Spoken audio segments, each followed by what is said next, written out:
Hello!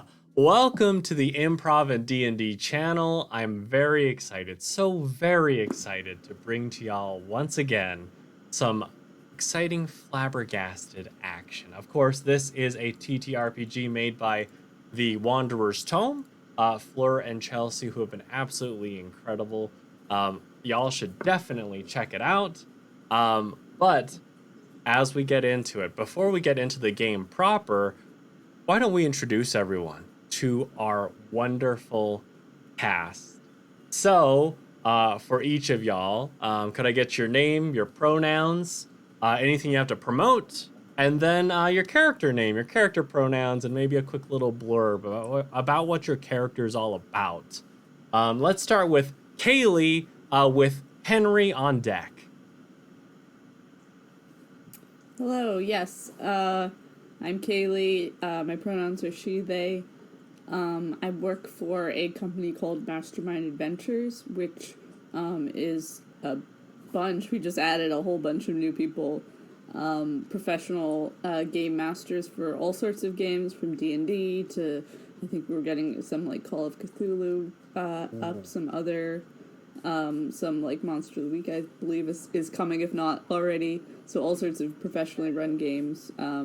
Our website for that is mastermindadventures.com, and you can also email me at KREICHMAN@mastermindadventures.com, or also you can just use the contact us form from the website, and I can help you get matched up with one of our game masters and games. Was there more that I was saying? Am I introducing my character as well? Your character pronouns, and just a quick little blurb about them. Cool, awesome, yes. So I am playing Mungo Fitzgibbons, he, him pronouns. He's little awkward, a little bit lanky and out of place everywhere he goes, but he has a good heart. He's well-meaning. Oh, absolutely. Thank you so much, Kaylee. Let's kick it on over to Henry with Liam on deck. Hi, I'm Henry, he, him pronouns, and as I said before in all these games, I got nothing to promote. I'm just happy to be here. Been playing Flabbergasted with Matt ever since he invited me, and I always love it. So yeah, and I'll be playing Vinny Vulpes, they, them pronouns. Vinny is the well-to-do. Vinny is also the fixer, consultant, scammer. Basically, you could lie through it if you have the confidence for it. Awesome. Thank you so much, Henry. Now let's go over to Liam with myself on deck. Howdy, y'all. My name's Liam.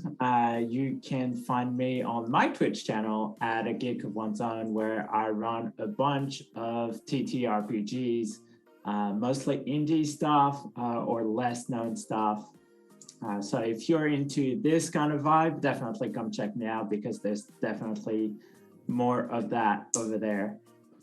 Today I'm playing Logan Chesterton, a member of, what did we say, the staff. Yes. Except he hasn't been employed in a while because he's just too honest and a bit too upfront with how he thinks, and he doesn't like to conform and dress exactly how he's expected to be. Loyal to a fault, but maybe just a tinge too honest. I dig it. Thank you so much, Liam. And my name is Matt, he, him pronouns. I will be the director this evening. I'm very, very excited to, see how our players handle all the chaos that's about to unfold. And speaking of chaos, we did have a redeem of create a problem for the players already from RLU. So I am very, very excited. Now I also have to shout out Rad on Prozac. Rad, thank you so much for the sub. You are absolutely incredible. I appreciate you. Now, last time, this is a continuation of our Around the World in 80 Days campaign, where we've already been to Portugal, we've been to Spain, now we're in Paris, and well, they've already arrived in Paris, but things started off on a pretty fast and furious road. As of course, our heroes here were able to defeat Harry Antle in a drag race by unexpectedly taking a turn. Their gas prank backfires. A turkey sandwich was suggested to an American gentleman en route to Paris. Now, as they entered, a young woman by the name of Catherine with a green tie, goggles, page boy hat, someone that Vinny had saved once upon a time, had a little parking grift going on. Logan was able to give her 4 monies to slow things down for the competition. Now, to park, we had Mungo do something out of character. Mungo flexed his aristocratic background. Don't you know who I am? And this word spread like wildfire before the party found Isabel Fitzgibbons, Mungo's sister, who reveals that Papa and Mama Fitzgibbons are here. And they heard that Mungo would be here, and they're meeting with someone they want to arrange for Mungo to marry. Now, of course, this is a problem because Mungo has his eyes set on a lady bunny Fairfax. Fairbanks. I forgot the name. Fairbanks? Either. It's fine. I'll look at what I have. I think here, it's so either. Fairbanks. My apologies. I think it was Fairbanks originally, but my apologies. We will stick to the banks. Now, Logan begins to spread this rumor that Mungo met someone in Sevilla, that he left the race, attempts to disguise Mungo by swapping clothes. Now, as Mungo decides to table the situation for another time, goes to get some food, meets a beautiful woman in a flowing dark blue dress, seemingly a member of the aristocracy. Mungo leans into his disguise, introducing himself, and now he's known as Louis Pleasure. Now, he intrigued her, especially with his sunglasses indoors style. Vinny racks their brain to find out what could be an obstacle to the group's plans. Of course, they realize that Mungo tends to struggle sometimes with some social interactions. They also realize that any of the group might run into someone tied to royalty who might have heard about a certain someone being left at the altar in Portugal. And of course, Logan being a good 6 inches shorter than Mungo. Their clothing swap might not work as well as they hope. Now, of course, they run into the scandalous group, Damn It Planet, headed by H.T. Dog. And here, well, it seems like they were able to see through the disguise, this alias of Logan's, Sergeant. Now,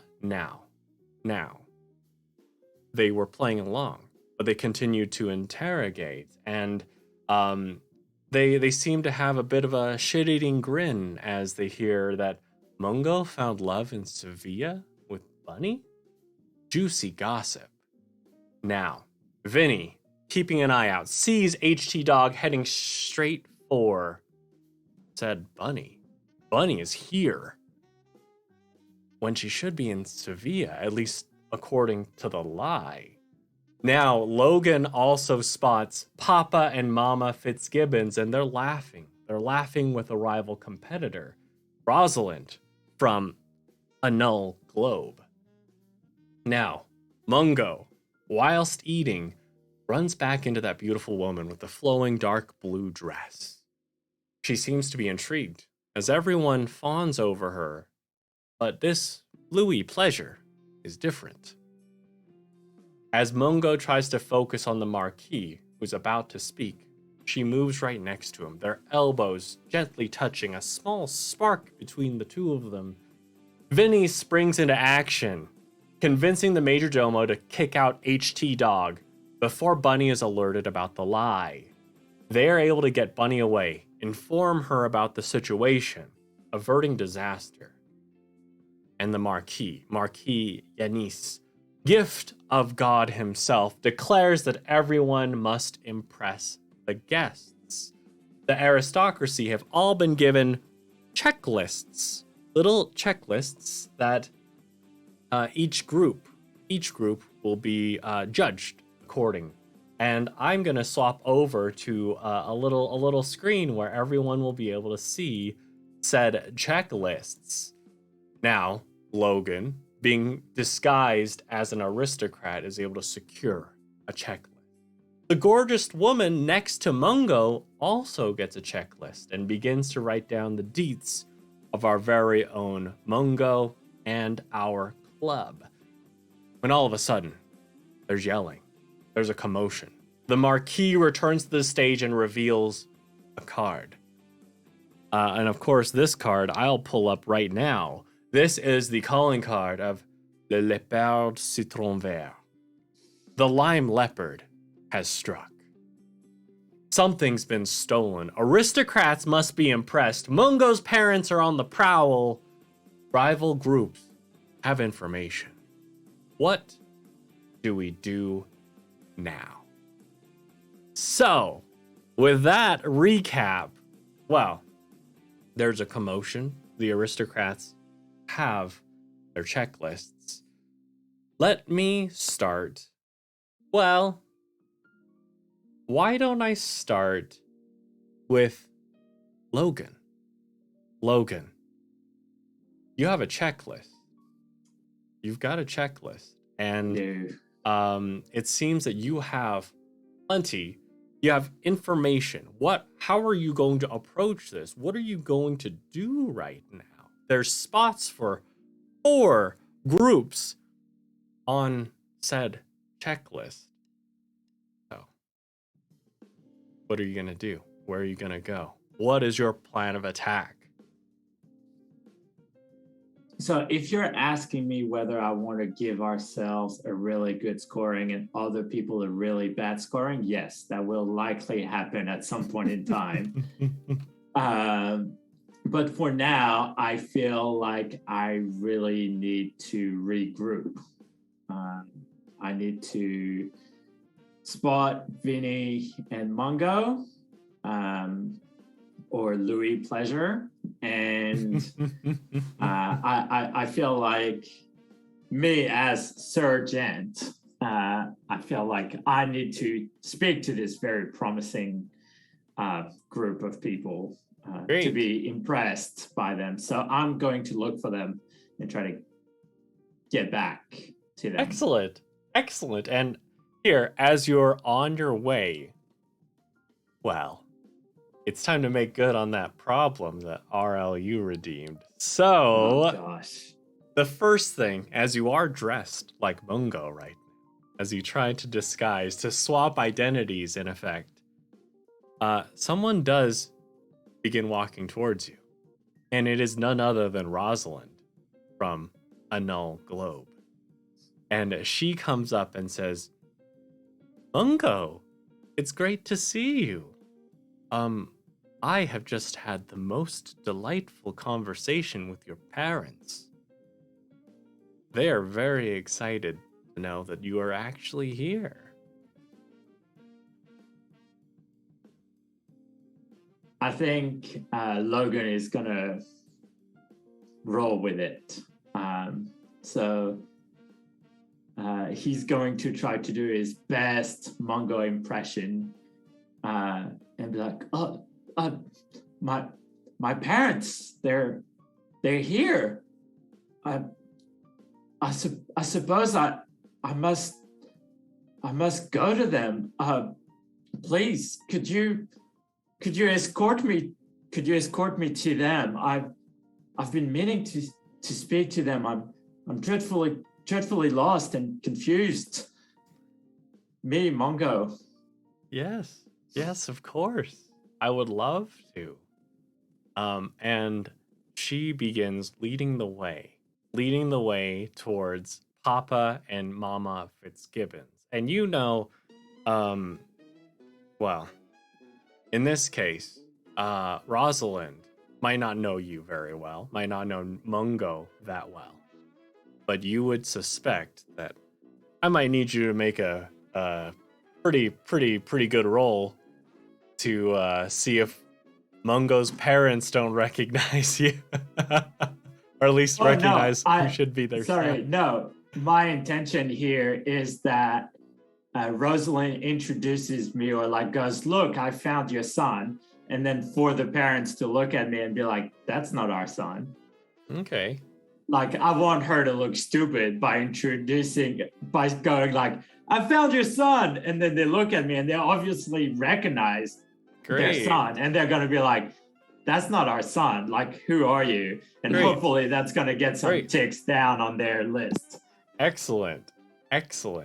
So, as she leads you, I would like you to make a roll for me. I believe this falls into the maybe a little bit of bravado and persuasion, I want to say. Not a worry. I was very ready and clearly had my dice out for this. Excellent. So, there's no issues here. Great. I just need to not type dice roller into Google quickly.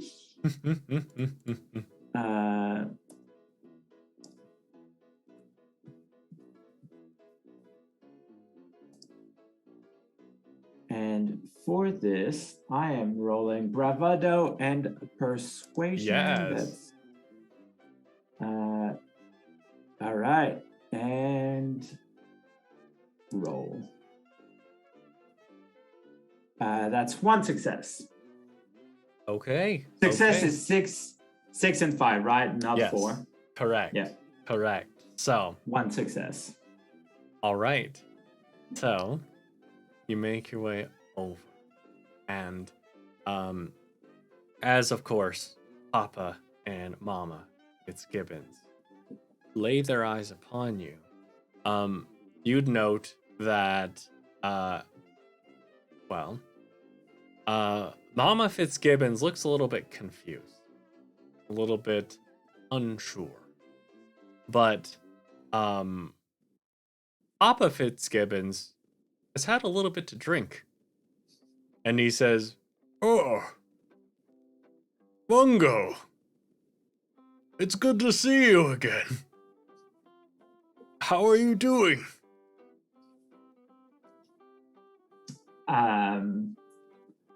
I kind of look at him quizzically, and then I look over at Mungo's mom, who seems to be slightly more reasonable. And sorry, remind me of their last name again? Fitzgibbons. Fitzgibbon, that's it. And I kind of do a bit of a bow, and I'm like, sir, my lady, it's wonderful to meet you. I'm Sergeant. To meet you? Yes, I am one of the benefactors for the little group that your son has been a part of up until recently. It's he's been Mungo, I believe. He's been absolutely terrific to see him in action and doing all the wonderful things he's been doing, helping people along the way. You must be very proud. And you kind of notice that Mama Fitzgibbons kind of like starts whispering in his ears, and you kind of see his already rosy cheeks from the drinks go a little bit darker crimson, and he says, "Oh, my apologies. I thought," and you kind of notice that he looks a little annoyed at Rosalind for having brought not Mungo over to him, and him exclaiming loudly that Mungo greeting you. But in this moment, it seems your ploy has succeeded for the time being. But I'm going to come back to you in just a second, with Rosalind, unfortunately, her mouth agape and a little bit embarrassed. Now, I'm going to jump over to Vinny. Vinny, who was able to get Bunny away and explain to her the situation.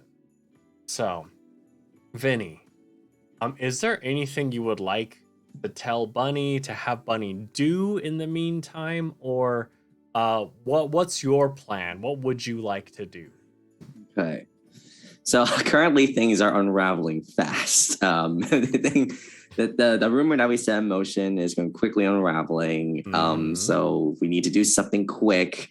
I think the smartest thing for me to do is ensure that Bunny is not, or at least disguise. Jesus, we're having so many disguises in this party. But I think it's also part of the plan to just have people not recognize Bunny, because we're going along with the plan that Bunny is still in Seville and run off with Mungo. Great. So I think that's gonna be our plan. So let's see. Yeah. While you think about how you're going to do that, I do have some information to give you. Okay. Because you are a fixer. You would know, like, as far as the shadier dealings, what's going on. And I will tell you that when you heard the Le Père Citron Vert, that name, seeing the calling card, it did bring back some memory. And these are memories of maybe within the last few years, hearing about a thief that has been able to steal priceless artifacts and works of art from museums without leaving any trace save for this calling card with this lime leopard on it. Okay. And you would, like, you don't know who this is, but whoever it is clearly very, very good at what they do. And I would say even to the point where probably Logan and Mungo would have at least heard of the lime leopard, if not knowing the specifics about this seemingly phantom thief of the night. Okay, that's interesting. Yeah, I think Vinny sort of feels that she's honored to fall to. Well, yeah, Vinny feels honored to actually be in the presence of the lime green panther. So, but aside from that, we got priorities right now. We can't really think about that. So let me see. I would love to do a scene cue if that would be okay. Okay, great. Yes. So I would like to do Man About Town. So you know the city like the back of your hand. You know where to find the right people for the right deal. You also get an NPC that you need in that moment to place them in the city. Great. Okay. Yeah. You know what?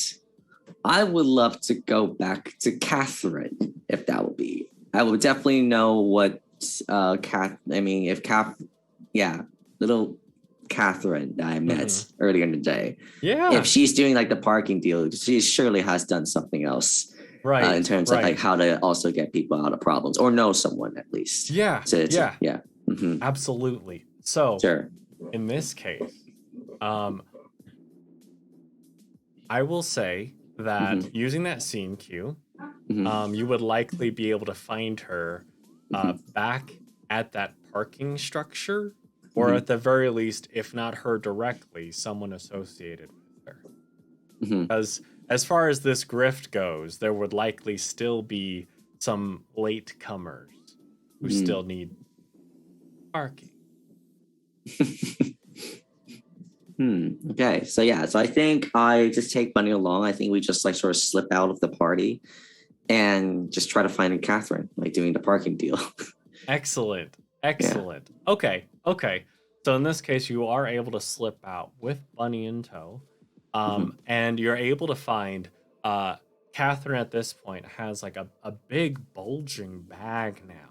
I mean, you'd see like it's poking out in a lot of different spots.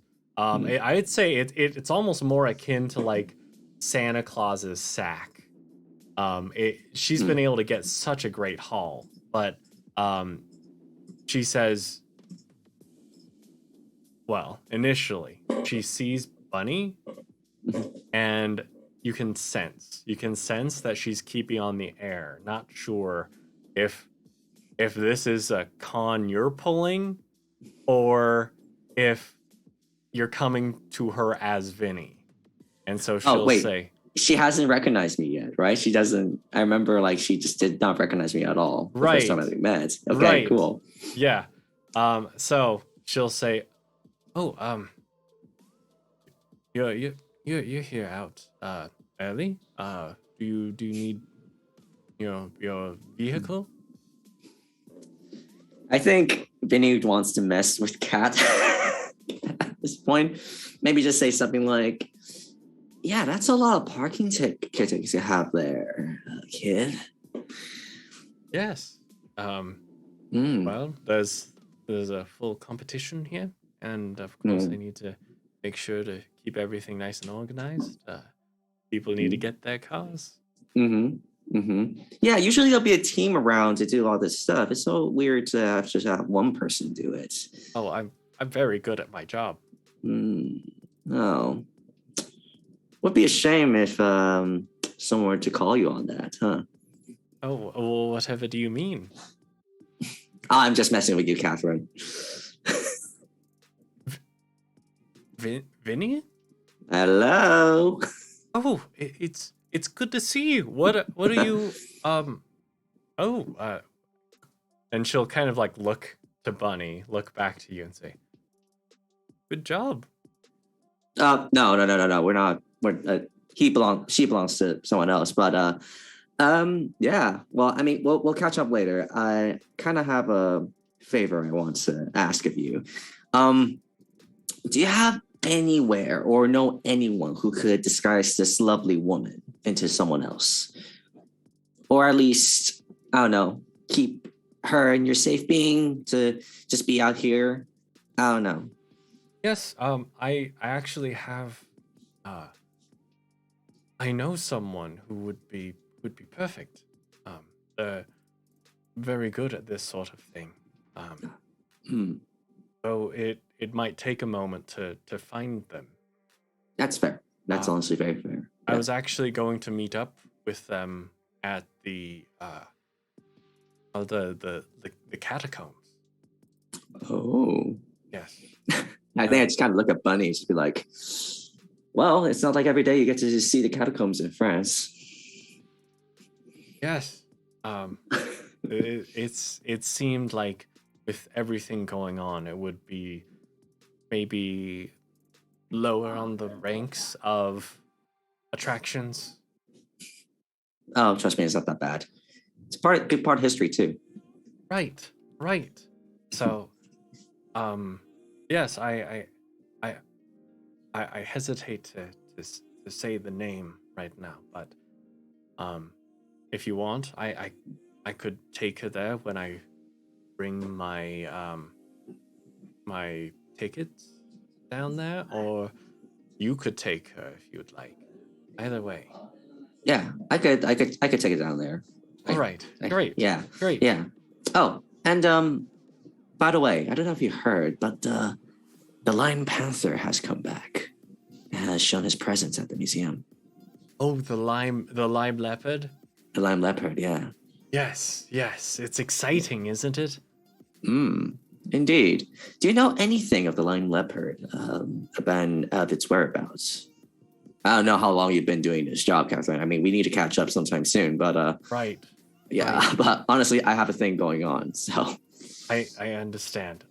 Well, I will admit, I kind of look up to the lime leopard in a way much like I look up to you. As far as what I've been able to learn, to study from and she'll kind of lean in and say, from her abilities, she has been remarkable. I've been tailing her a little bit, Honestly, I think that the two of you would get along very well. Oh, it's a her. Huh. Interesting. Yes. The press. Yes. Right. The press hasn't released much about that. But given the fact that it's They would never Jen. be able to catch her. We'll see about that. And yeah, there's like a little sly grin, a cheeky grin that just falls upon Vinny's face. But pressing matters are at hand. So I think I will send Bunny to the catacombs and then try to regroup with the party as soon as possible. Great. So you're going to go to the catacombs? Mm-hmm. Great. Excellent. Okay. So, as you're heading to the catacombs, I'm going to jump back over to Mungo, aka Louis Pleasure. And under this disguise, of course, you are speaking with this beautiful woman, long curly brown hair, a flowing blue dress, and she's working on her little checklist while smiling. Of course, she had already asked you your society name and the names of your fellow competitors. So, in this moment, what would you like to do, Mungo? I'm gonna try and be very not conspicuous and glance over her shoulder so I can see what she's giving our team. And she's gonna say, "Oh, no cheating." Oh no, of course. And I'm trying. I think I did like this kind of accent for the character. No, of course. I would never cheat. I'm a very honorable man. I was just. Is there anything I can get you? Oh yes. How about a drink? All right. And I sort of look around to see if she's holding a drink or something that will tell me what she's drinking. Oh, okay. Well, at the moment, I'd say since you'd seen her, she did have a drink probably right when you met her. When you started eating that, I think it was that salmon dish with the pomegranate and vegetables. Right, yes. But I'll swap over to our scene so everyone watching will get to enjoy the food pictures. But for Mungo, let me see. Why don't you roll me a little wit and sharp here? And I'd like to think of it as kind of like picking up on her personality and trying to see if you're able to translate it into like the coloration of the drink she was holding. Look at my sheet. Okay, I only have one die in wit and sharp, so this should be fun. Great. Let's see what you got. 5 or 6? No, that is a failure. Ooh. However, I do have, let me see. I Clutch? do have the scene cue of luck on your side. For whatever reason, life just has a way of working out for you. You automatically succeed on a failed roll of your choice. You can use this for another player's failed roll. In this scenario, describe how, despite your failure, you managed to come out on top. So I'll say, trying to think how this would work. I'll tell you what the drink is, okay. and then you can flavor it how you want. Great. It was a Manhattan. Okay. So I think I sort of like look over at her glass, and also, yeah, again, try to sort of sense, as you said, sort of sense her personality. And I think she notices me staring, and I think Mungo is just sort of one of those guys that sort of is naturally kind of charming by being goofy. Like, she notices him staring and is probably just tells him or something. Oh, yeah. Yeah, she'll say, a Manhattan to you. And you would know, as she says that, she does mark one of the things. It's like you could see her filling in one of the boxes. Okay. And I'll just sort of nod and do a little, and go over to the bar. So in this case, as you may remember, though it has been a little while, I've been having you roll a certain number of dice for how likely it is that you might end up running into your parents. Right. And in this case, I'll have you roll 3 die 6s. And again, I would need all of them to be 1s for you to suddenly run into them. So 3 die 6s. You just need to get not all 1s. Okay. I'm distracting them right now. Yeah. What was that? Yeah, that's a pass. No Great. ones. Great. Excellent. Okay, so Mungo, with your 6/6 frame, you're able to make your way over to the bar. Order up a Manhattan. And here it seems that all the drinks, the food, everything is well provided for all the competitors as well as the aristocracy, though the gentleman who is mixing this together does happen to say, the gratuity jar is right over there. Yeah. I still have my monies. Oh, on yeah. me, I guess, even though we switched. Yes. I okay. imagine so. Yeah, so I will put a couple monies into the gratuity jar. Ooh, great. Nice. And as you do that, the gentleman does say, "Oh, I thank you very much. Your generosity knows no bounds." I'm gonna tip my hat a little bit if I'm wearing a hat. I don't know if that was part of the outfit that... Yeah, okay, if I'm wearing that hat, then yes. Great. Oh, snap. Okay. So we have one reroll in the bank right now. Nice. I'd say for all 3 of you, you can discuss out of character. Like, let's say something crazy's going on and you're like, hey, I want to make a case for this moment or whatever. If you want to nominate someone's role for it.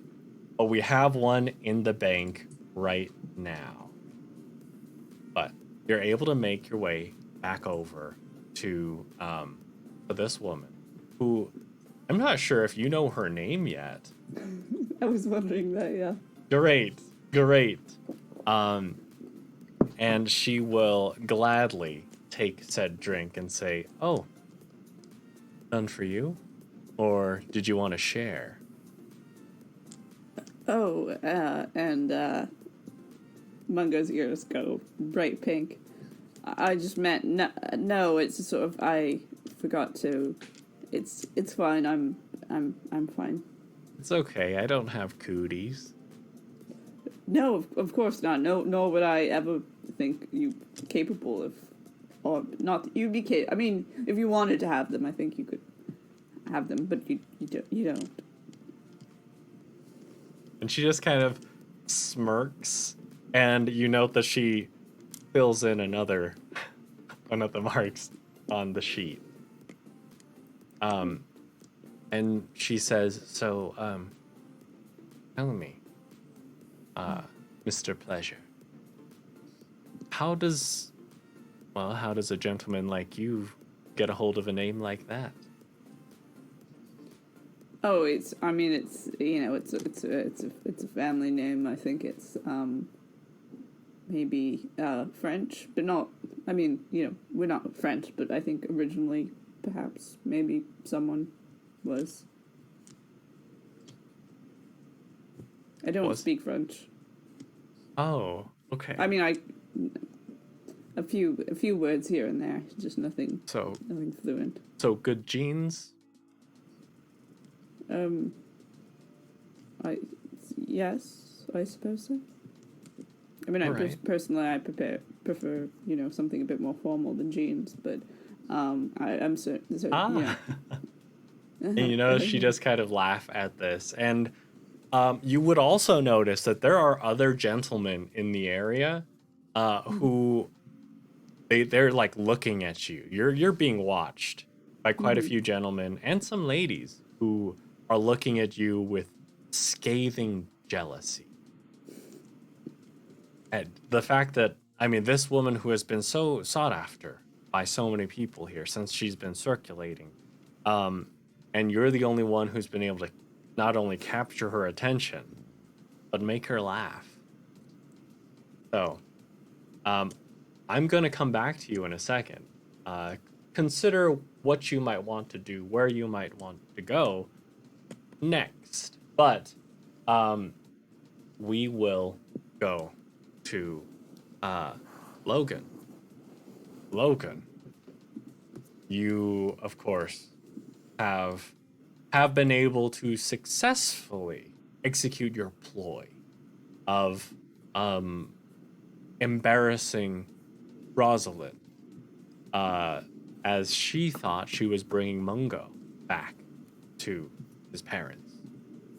But you have noted that Papa Fitzgibbons is quite intoxicated, though Mama Fitzgibbons has maybe only had a little bit to drink. It seems that she does have a wine glass that she's slowly taking some sips out of, but maybe it's her job to keep an eye on him this evening. So, Logan, or Sergeant, what would you like to do? Who's holding the card? The The scoring card. the lime leopard card? No, the scoring card for. Oh. Is it Papa Fitzgibbon or Mama Fitzgibbon? It is in fact Mama Fitzgibbon. Okay, no worries. All right, so I will kind of look over at Rosalind if she's still around, and go, thank you for the introduction. I think that'll be all. And I'll just ignore whatever response she has and turn back to Mama Fitzgibbon and say, it is so wonderful to meet you again. As I said, my name is Sergeant, and until Mungo decided to take a little break from this team, it was really great to see all of the wonderful things and all the help he brought to the people along the way. Such a great show of character from him and his teammates. Truly, you must be proud. Yes, well, and you would note that as she begins to talk, she's very grateful. You can see it in her eyes of all the praise that you're bestowing upon her son. But Papa Fitzgibbons immediately jumps in and says, I'm just glad to hear that he's out of the competition, because honestly, I think of this as a big waste of time. And Mama Fitzgibbons will just kind of like, you can kind of see her fingers grabbing onto his bicep and just kind of clenching a little bit to try to keep control of him. But it seems like alcohol has loosened his tongue quite a bit. He's getting a little bit loud. There are some other competitors who are like talking, and they look over and they're like, oh, I hope we don't get scored by him. But she will turn and say,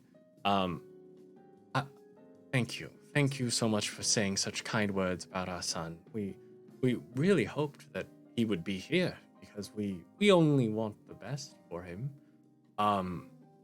It seems that he's been not quite focused, and we just want to make sure that we can get him on the right track. I completely understand, madam. But I think Mungo and his team being successful in this will give you a show of his focus, and that with the support of his friend, he can achieve truly amazing things, as he has already. I know, and I kind of show my card, I know who I will be scoring well, and I kind of look back at Rosalind, wherever she's wandered off to, if she's left, and I know who I will not. But then I look back at Papa Fitzgibbon, and I'm like, truly, sir, think about the renown that will be brought. This is a prestigious competition. Think about the renown that will be brought to the family if it is known that the one and only Mungo Fitzgibbon was playing such a great hand in winning the competition for his team. Truly, I believe he will do you proud. And this is why they have my backing. And I'll kind of pull out the card and I'll start scribbling like 3 stars across all of our things. Excellent. So in this case, what I would like you to do for me is right now, you have to choose which one is higher priority. Is it that Rosalind gets a low score, or that they become on board with Mungo in the competition? Because the rumors have been sown that Mungo's dropped out and is in Sevilla. So, in this case, which one is a higher priority? Oh, I definitely want to boost Mungo's reputation with his parents and ours in the process. But definitely, I feel like our enemies or rivals will definitely get what's coming to them one way or another. Okay. So in this case, I would like you to roll a bravado and persuasion. And if you're able to get at least 1 success, then you'll be able to boost their view of Mungo. If you're able to get 3 successes, I will add on the Rosalind's group being lower. Nice. Okay? Nice. All right. So let's do it. Show me what you got. And remember, y'all do have a reroll. Which, I mean, I'd like to discuss with the team how we feel about using this reroll right now, given that I have no successes. Oh! Yeah, go for it. Why not? Are we happy for that to happen? Yeah, sure. Hey, it's free reroll. My Why reputation online. That's true. All right, come on. Going from no successes to 3 successes. Give it to me. All right, just 1 success. Okay. Oh my gosh, I was on none. I was on the edge of my seat along with Kohami in the chat. We were all pulling for you. Now, I'll say this. Their opinion of Mungo will get boosted. They'll I would say that the Papa Fitzgibbons will grab that sheet and start writing, very kind of scrawling your club, but has so focused in on this ranking that he completely forgot that Rosalind was here and Rosalind created the situation. But he is gonna say, "Oh well, if you do see Mungo, I think that you seem to be quite the upstanding gentleman. If you do see him, please let him know that we, at the very least, with this competition, if he does well, we, good job to him. And we are very happy, we'll happily announce his engagement, to Miss Naomi Hoffman." Oh, Naomi Hoffman. Yes. Yes. I will pass that message on for you. Absolutely. Thank you. Sir, gent. At your service. Excellent. Thank you. Yeah. It's good to meet someone of good caliber here. Absolutely, sir. Absolutely. If you'll forgive me, I must take my leave now. Sir, ma'am, it was a pleasure to meet you. Yes, of course. Have a good evening and best of luck. Thank you. I cannot wait to see what the competition has to offer. Yes, same here. And think about where you might want to go, what you might want to do next. I'm going to jump back over to Vinny. Vinny, who's headed into the catacombs. Mhm. Oh, snap. I'd say as you're going in there, and I'm going to swap over to just a little bit. I didn't want to show too much pictures from the catacombs out of just respect. But, of course, the catacombs had been created as the cemeteries had begun filling up. Just a way of being able to provide more space for the living whilst also honoring those who had passed on. But as you go down, the area is quite dark. It's quite quiet. As you're heading down, I would say that you would note it does seem like there are some tourist groups here and there who want to take a look at things, but there is an offshoot that has been taped off that you would note being a fixer, being someone who's done some shadier dealings. This isn't official tape, or at least it's not marked in the same way. It's marked in a way that anyone who would maybe perform some sort of drop-off or something, they might do it this way so that others of the perhaps thieving, grifting variety would recognize that you can meet there. You just have to go through. You just have to find a nice moment to slip in. Okay. And it's at this point that Bunny will say, "Oh, isn't this caution tape? It's probably under construction." Yeah, and I think I just like examine the tape, the caution tape, and probably just like exactly describe in detail, like, this is actually not caution tape. This is deliberately done by some people who just do not want people to come here.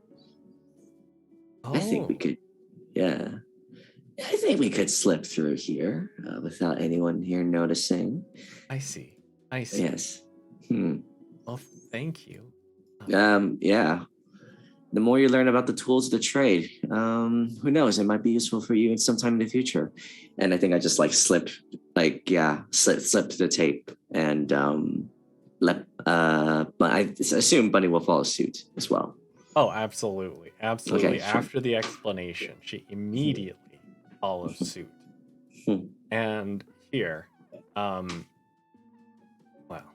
there, as you continue farther down, just into darkness, you'll eventually hear a voice say, "That you, Cat?" No, but an acquaintance of her. And you would notice that there's a figure that begins to stand, and he does seem quite big, quite round, quite menacing in the dark. And he'll call out, "Well, in that case, what's your name?" Thought you never ask. It's Vinny Vulpes.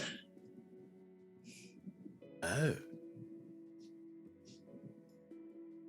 Do you have proof of this?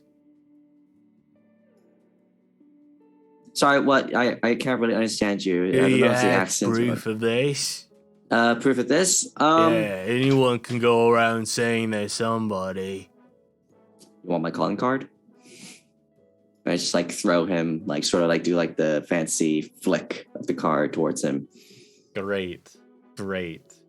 And you would note that as you throw it, though he is quite bulky, he's able to, in the dark, catch it, just plucking it out of the air with 2 fingers.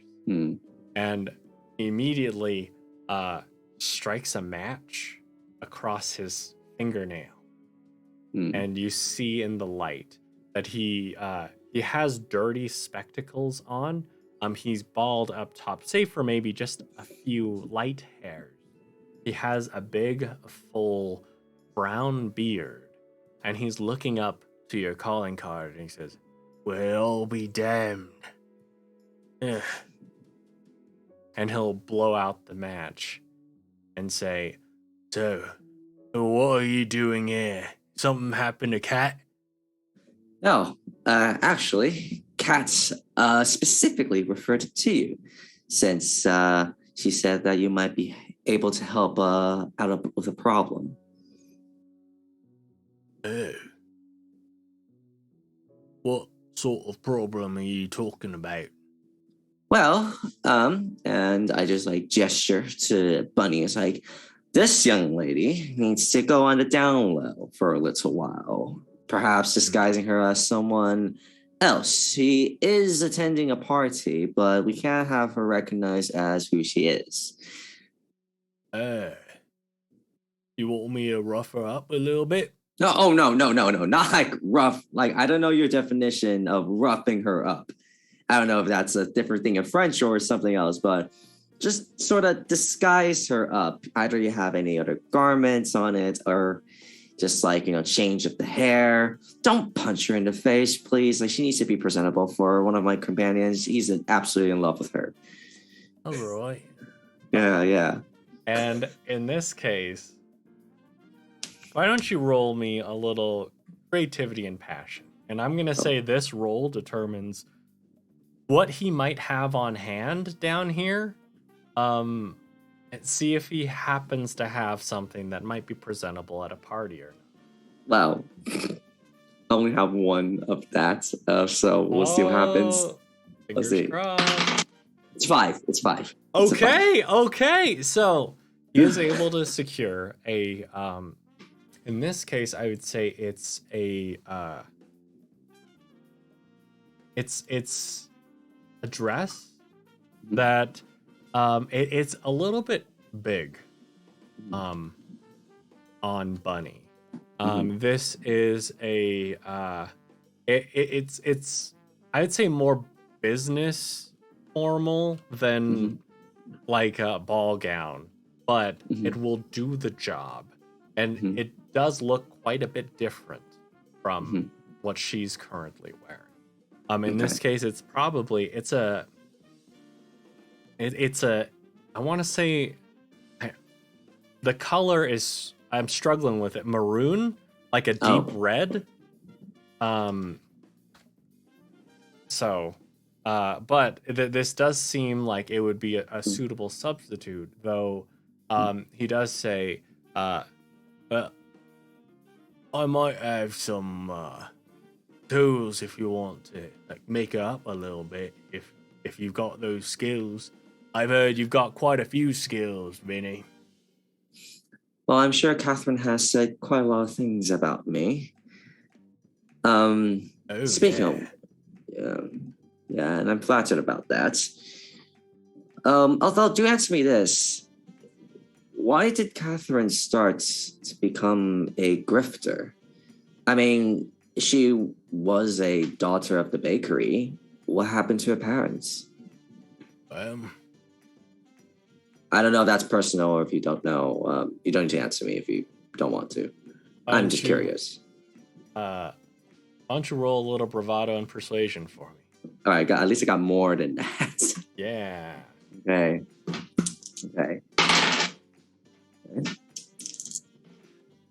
Okay, only one success. Okay. He'll at the very least say, well, it looks like, well,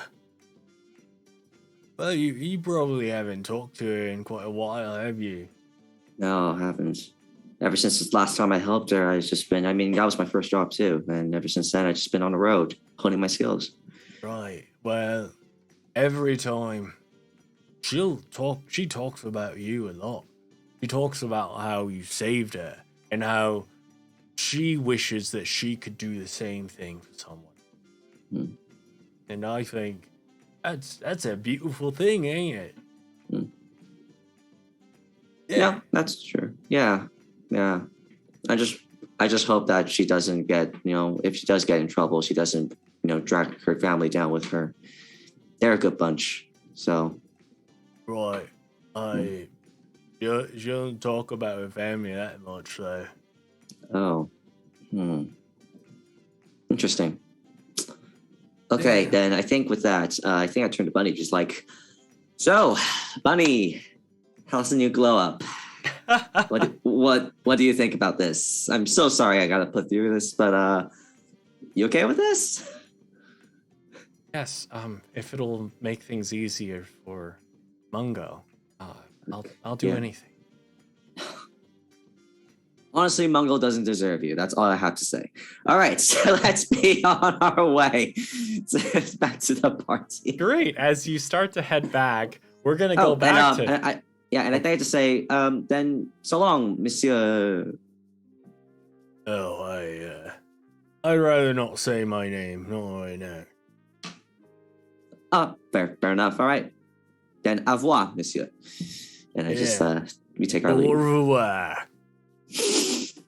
And as you leave the catacombs with Bunny having extreme makeovered, we're gonna cut back over to the love of Bunny's life, Mungo.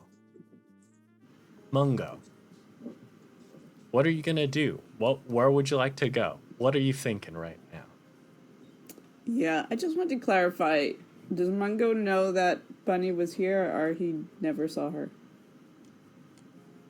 I don't think Mungo has seen her here. Okay, that's what I thought. So then I'll continue on, not knowing that she is here, or was here, I guess. So I guess yes. I'm feeling like, I sort of look around, I'm like trying to find the others in my group, and I think, I should probably, mingle a little bit more, since I've apparently done so well with this person. I should try and find some other, since she has already made her sort of rating, and I'm not sure where anyone else from our group is. I will see okay, who else is holding a note card or the scoring card, okay, and see who else I can attempt to charm. Yeah, absolutely. I'll tell you that as you're looking around, you would note that there is a gentleman with salt and pepper hair, a little heavier set, military medals, black and red uniform, saber at his side. There's another gentleman fairly close by with short black hair and a mustache, wearing a deep blue suit. There's also a woman with a long pink dress with white trim and long brown hair. I'd say they are in your immediate vicinity. Though as you take your leave of this woman, she will say, "Oh, I guess you do have your competition to get to, but don't be a stranger now." Right. Yeah. No strangers here. It was very nice meeting you. Nice to meet you too. And as you head off, do any of those three strike you as someone you would like to talk with? I would say you'd probably also know where Logan is at the moment amidst the group. Well, is he still with my parents? No, I've walked away from your off? parents. Okay, all right.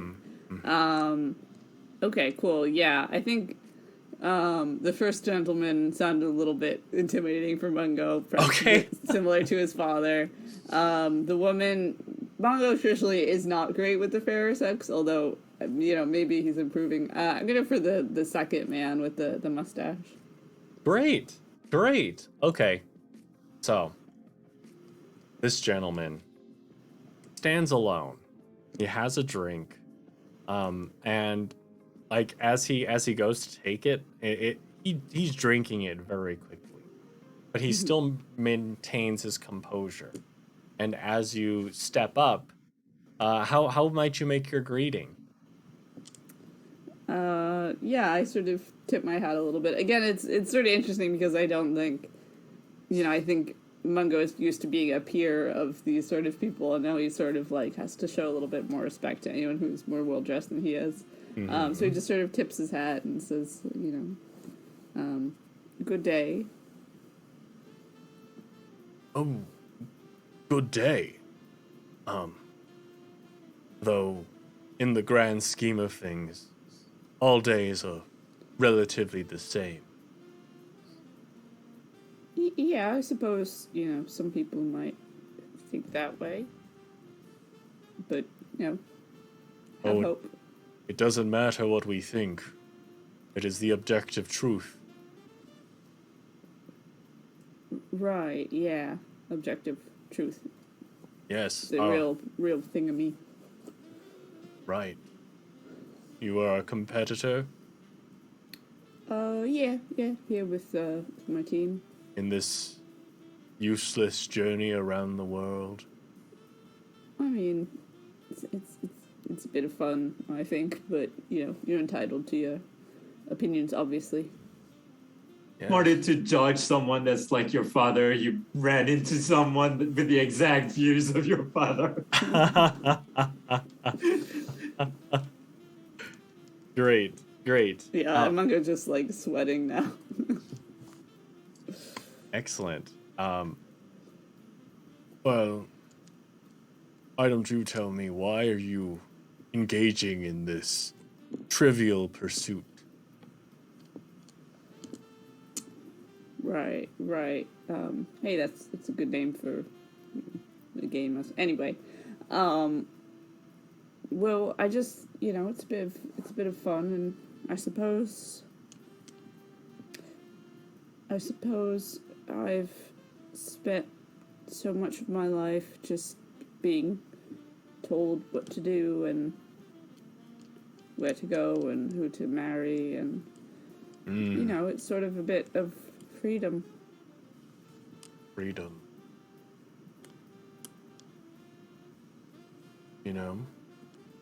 I never thought about it like that. Go out into the world, free from everything, free from... And you note that he kind of looks down, and he kind of rubs his ring finger, where you would see just the little imprint where a ring might have been once upon a time. And he says, "But how do you have the motivation? Do such thing?" Well, I suppose I just sort of do it, and then afterwards, well, I just sort of do it before I have time to really think about whether it's a good idea or not, and then oftentimes I'm sort of regretting it, but sort of wishing I'd made different decisions, but it's fun. Like, I've had fun. Yes. Would you roll a bravado and persuasion for me? Sure.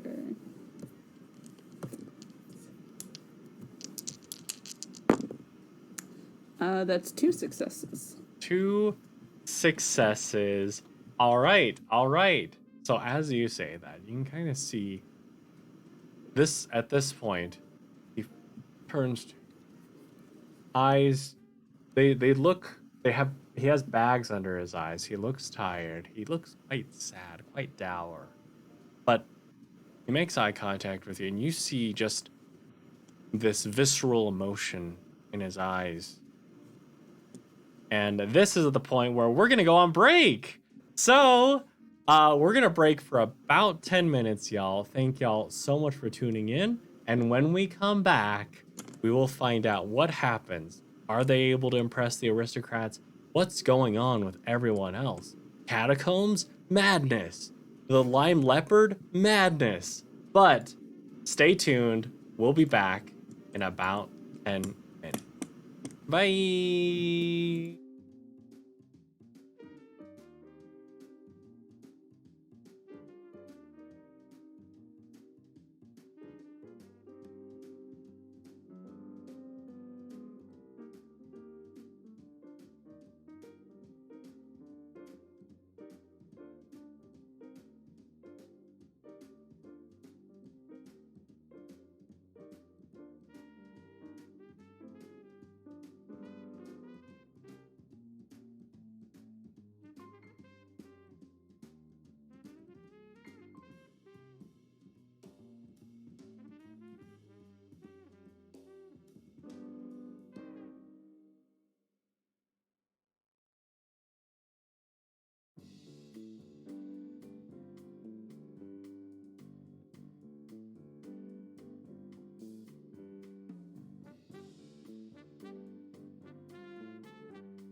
Hey y'all, welcome back to the Improv and D&D channel. I'm Matt, and I've been rocking with this incredible cast. And we are in the middle of the Around the World in 80 Days campaign, where at the moment they're in Paris. They've been tasked to impress the aristocracy. However, amidst all this, we find out that the Lime Leopard has struck, stealing something from this museum. And of course, each of our characters have encountered maybe a little blast from the past, where we have our friend Logan here, who's disguised himself as Mungo, run into Mungo's parents, who are trying to arrange a marriage for Mungo. Mungo, with Logan's clothes on, who's a good 6 inches shorter than he is, has found a woman who seems quite interested in him. Of course, his eyes are set on someone else, but this woman now knows him as Louis Pleasure.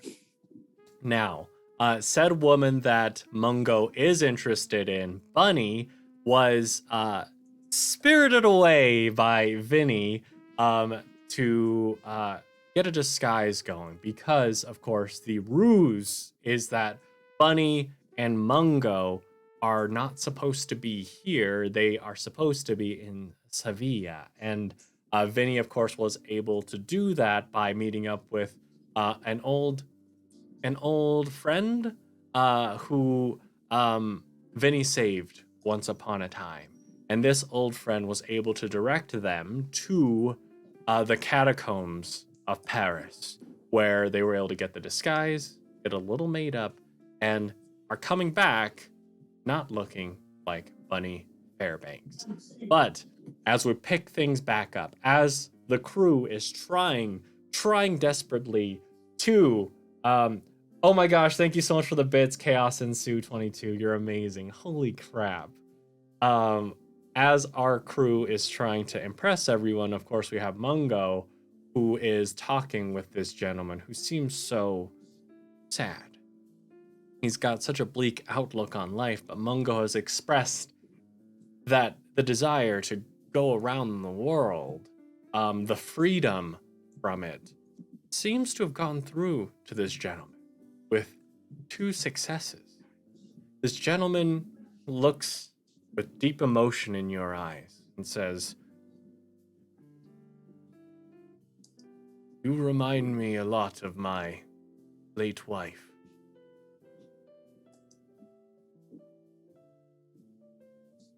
What club do you belong to?" Oh, the Globe Trekkers. Yeah, that's us. The Globe Trek. All right. In that case, I will Oh my gosh, more bits. Holy crap. Thank you so much, Chaos Ensue 22. In that case, I will. And you notice he scribbles down. And he starts filling in some of the stars. But he does ask you, Globe Trekkers, is that the group that had the contestant drop out? Oh, I mean, yeah, but only for love. Ah. And you know, with that, he does have a smile appear on his face. And he marks the final bubble and says, Thank you. Oh, what was your name? Oh, Lily Pleasure. It's family name, both of them. Both of them. All right. Well, Louis and Pleasure. A long line of Louis pleasures. All right. In that case, I will. Yes, I wish you luck in your journeys around. And he will actually turn and show you his card. And everyone else on his card has blank stars. Like, he's written the name Annull Globe. He's written the name oh shoot, what was the Dang it, planet. Nothing, damn it to planet, and nothing to fear but sphere itself. These three, he has filled in none of the bubble. As a matter of fact, at the end, he also makes sure to make a note of, I didn't forget, they just earned nothing. But yours, there's three, there's three, there's three. So, you have earned the stars from this gentleman. You would also note that he does have in his in where the sign and the seal are, he has the seal seems to be like this green diamond, like a 3D diamond, and his name is Mortimer, Sir Mortimer Goth.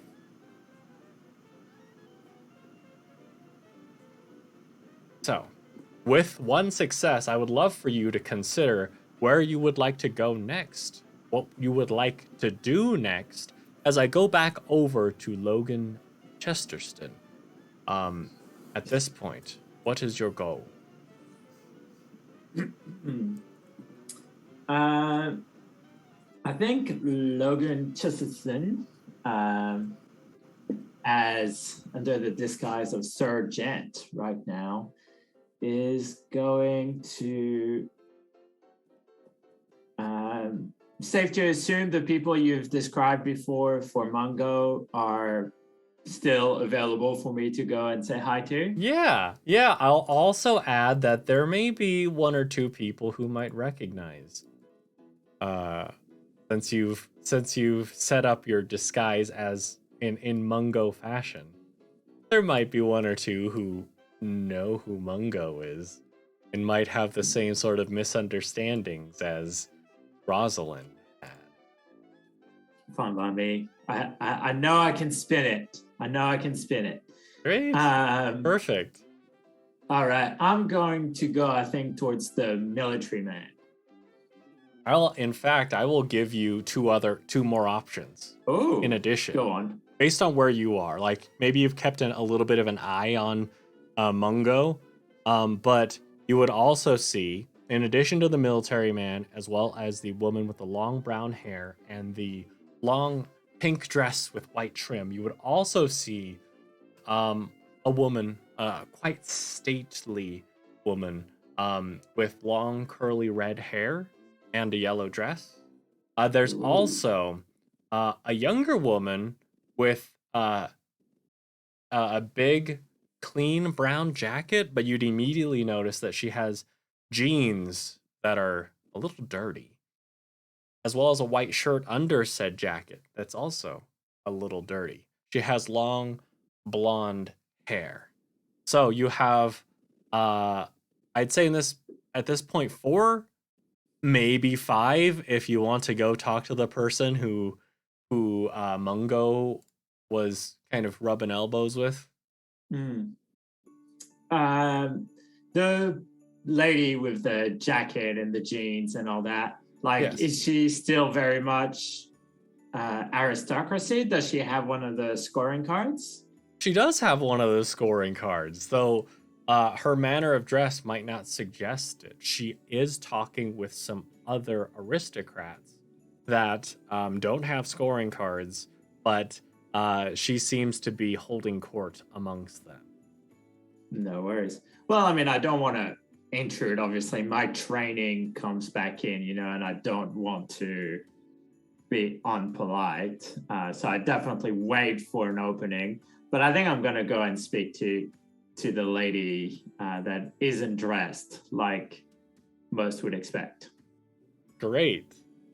As also, I wanted to clarify. Yes. Sergeant in this scenario, because I'm basing it off of a different character that I played in a previous Flabbergasted game. Are we assuming that Sergeant does exist in this world, or is it just a random name that I came up with? We'll see. So my character doesn't know of a Sergeant, is what I'm saying. Well, would your character be more inclined to make up a name on the spot or try to draw from history? I guess that in the act of improvisation, are you drawing from a name that you would have heard before, or are you making one up? Depending on what makes more sense for Logan, that will become the reality here.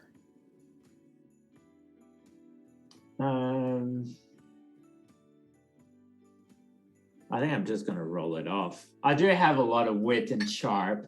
It feels, no, actually, I'm going to say he made it up, because with that much wit and sharp, he would know better than to pick somebody's name who actually exists as an aristocrat, because then there might be people that know of someone. So he's worked for a few aristocrats and he knows names, but I think this one is one he made up. Okay, that sounds good to me. Yeah. So I will go and I will approach this wonderful lady. All right, as you do, and I'd say like the circle around her is fairly tight.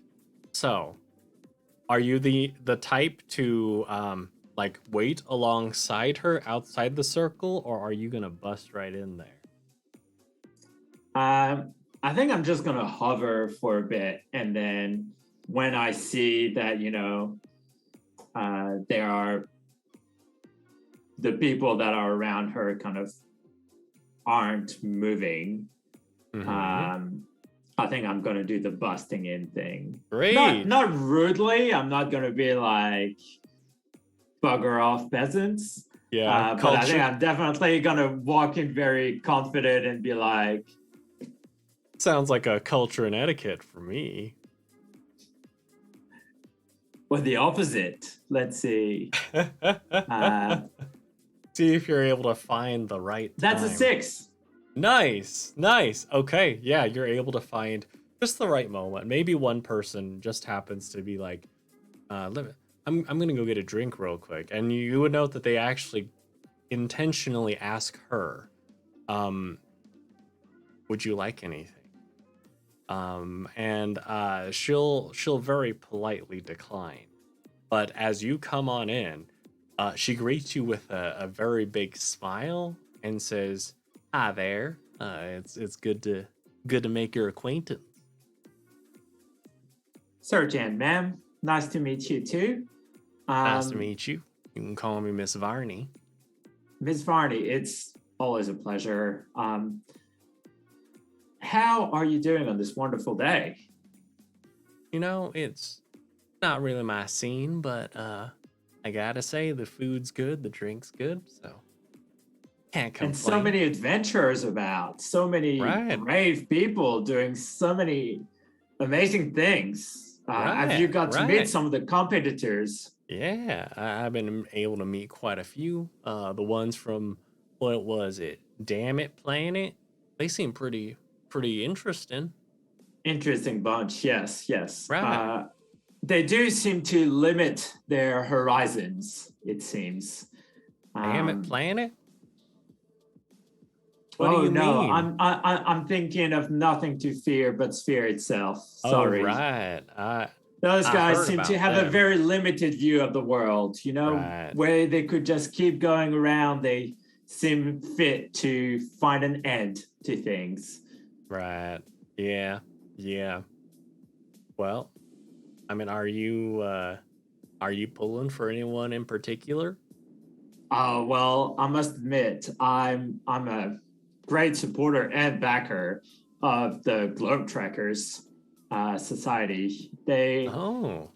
They not only have been strong competitors in this race, but they have never lost sight of helping people along the way, which I find absolutely commendable. Hmm. You mind rolling a little bravado and persuasion for me and see how your words carry to her ears. Sure thing. That's just one success. All right. Well, I heard about them, but I mean, I did hear that through the grapevine that well, a wedding was messed up. They might have had something to do with that. I don't know how I feel about that.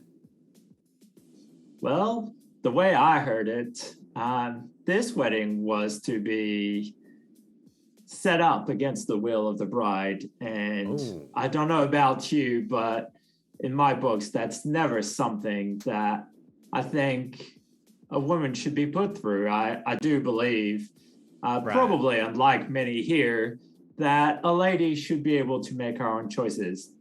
I would think you'd agree. That's a good point. I'm inclined to agree too. In that case, and you'll note that she starts to scribble down on her card, and you would see that she's already scribbled down damn it planet, who in her card has already earned 3 star, 3 star, 3 star. Um, she hasn't written. It looks like she hasn't run into nothing to fear but sphere itself. Um, she has also the Annul Globe, which has um, 2 stars for magnificence, 1 star for monarchical, and 1 star for mindful. So, she starts scribbling down the Globe Trekker Society, and immediately with what you've said, puts a 3 into mindful. And she'll say, well, tell me about yourself. What brings you along here? Well, what's your Well, interest in going around the world? going around the world. I mean, why would you not want to? As I said, I'm very invested and very intrigued by this race. And while I did not take part this time around, it is through the Glove Trekkers that I get to enjoy their adventures. So you've been in the competition before? Oh, I have been. I'm quite a racer, actually, driver. And I think All I right. want to use a Sintyu here because Okay. I feel like I'm kind of stretching it a little bit, but Mm-hmm. um, it's my specialty. Yeah. It's my, oh, actually, I may have used that one when we were driving away from, did I use my piloting skill last time when I was racing, or did I do it on rolls? I can't remember. I don't think you had used it. I think you did chime in to help a little bit in the course of the Right. race, but I don't think you used the cue for it. All So right. I'll So say it's I'm open. sweet. So I'm going to use that cue of specialty. So in this case, I'm not actually driving, but kind of talking about the kind of car I drive, the kind of car I like to drive, and kind of Okay. why, and kind of how I kind of put myself into a few races, and yeah, just my knowledge of all these things to kind of, I guess, make a good impression on the adventurous side of me. Great. And we would note that, like, with her reactions, it seems more like it's more so the fact that she takes people's opinions based on whether or not she can trust them, because anyone can say anything about any group. Yeah. But as you're able to talk at length about the things that you know, about the things that you're good at, she realizes that, I mean, you're not just talk. You walk the walk. There are things that you do that are spectacular. And so she decides, she takes out her pen and she'll mark 3 stars for the other 2 categories. And she'll say, that's mighty impressive. Well, it's a pleasure to make your acquaintance, Sergeant. Hopefully, friendship sometime. I would be delighted to meet you again at a later time. All right, and I will come back to you later. Think about where you want to go, what you might want to do. Vinny, with Bunny made up in a new maroon dress. Where would you like to go? What would you like to do? Are you back in the party?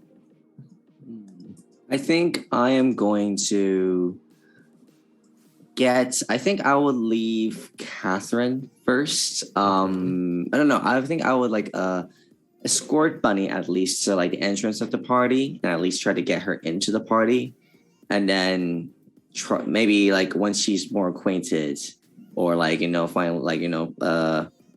sort of gets used to being around in her disguise around in the party, then I think I'll slip back out and actually meet back out with Catherine. Okay.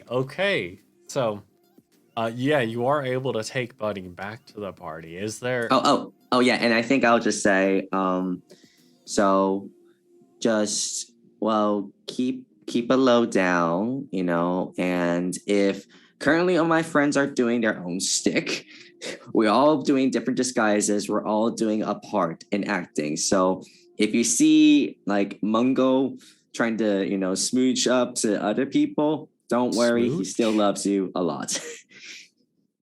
Smooching other people? No, not literally, kissing. Oh, okay. No, that's not right either. Basically, smooth, Vinny, smooth. Basically pulling the strings.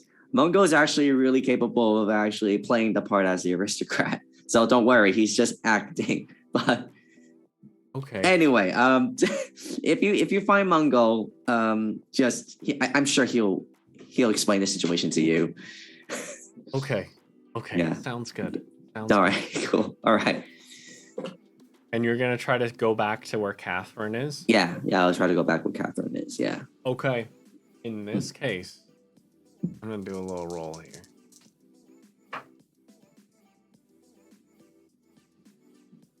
So, you drop Bunny off. You would be able to see where Logan is. You see where Mungo is.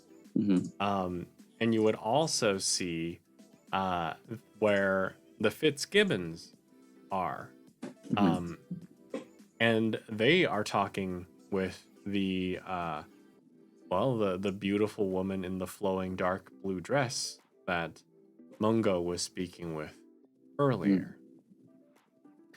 You would also note as you go back to that parking structure, Catherine is no longer there. Oh, okay. It looks like there, as far as attendants go, there's someone else who has taken her place. New bag, and it does seem to be a bit less bulgy than before. Okay. I think then I'll just come up excuse me. I'm trying to find a car, but I don't think the person I gave the ticket to is here. I don't know if you've seen her. She has like caps, some goggles on. Do you know where I could find her? Oh, well, I don't really keep track of the other people who work the shifts here, so Mm. it'd be pretty obvious to you that he's, of course, covering in case someone's asking about. Ah. Yeah. Yeah. I'm just saying, like, this is just an old mentor just trying to find her protege. Oh, I mean, I might be able to find the ticket if you're trying to find the car. Oh no, I just want to find Catherine. Bravado and persuasion for me. Is that good? Oh goodness me, no successes. No Um, successes. You got no any successes. scene cues? Yes, I do have devilishly charming. Oh, snap. Yeah, so this is a guy, right? Yes. So I think I put on my best pout face in front of him. I was like, "Oh, please, sir. I'm just a humble protege who's trying to find dear old cat, Le Chat, Catherine." All right. Well, last I heard, she'd be taking her her cut over to the catacombs, and then she was gonna make a little trip to I wasn't sure which one it was. It was either the Arc de Triomphe, the more famous one, or the Eiffel Tower. I'm not sure. One of those.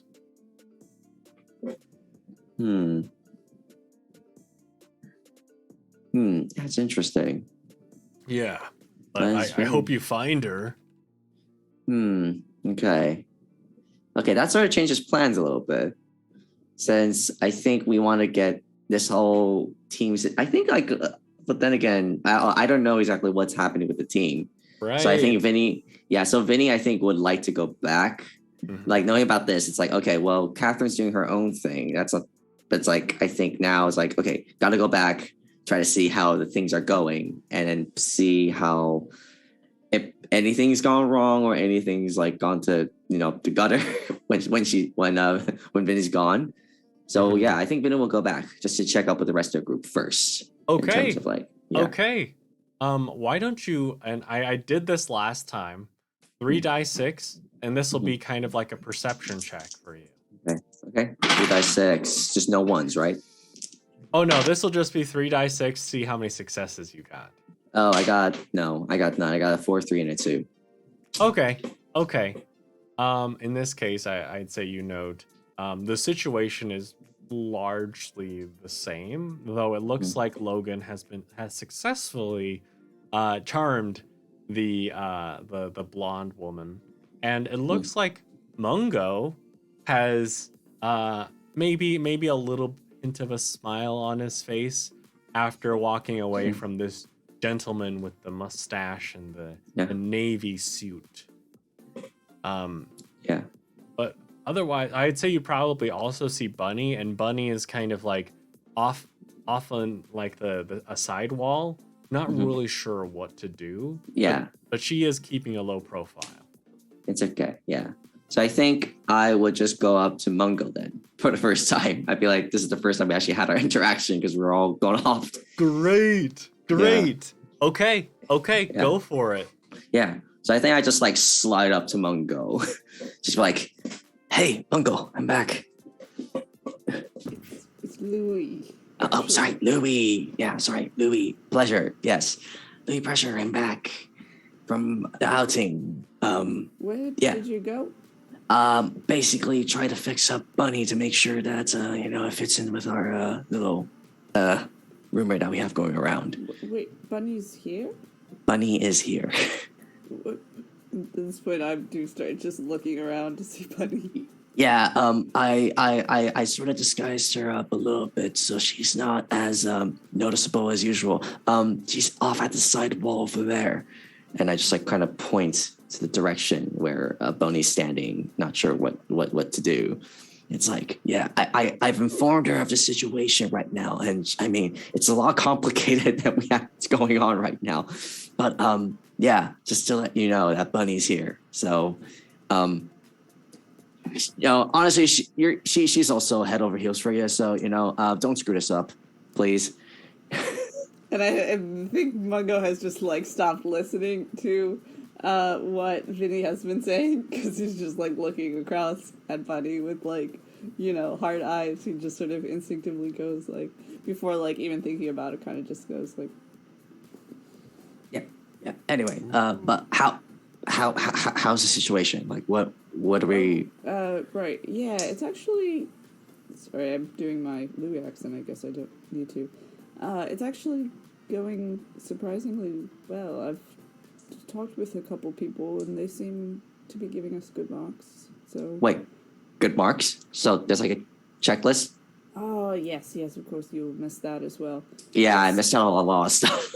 Yes, well, the aristocrats will have these sort of checklists where they can sort of rate all the teams, and yeah, so it's just sort of a matter of, charming everyone, making sure they give us high marks. Oh, well, that seems simple enough. Oh, I don't know where Logan is right now. Like, I just like try to look over the crowd to see where Logan is. Yeah, it's like, I hope he's doing fine. But other than that, I think we got this down on a pretty much okay, I guess. Great. Yeah. Great. Mm-hmm. Okay, so you were able to get to Mungo, catch him up a bit. Mungo, you now know that Bunny's here, and you were able to catch up a little bit. Mungo, what is your next course of action?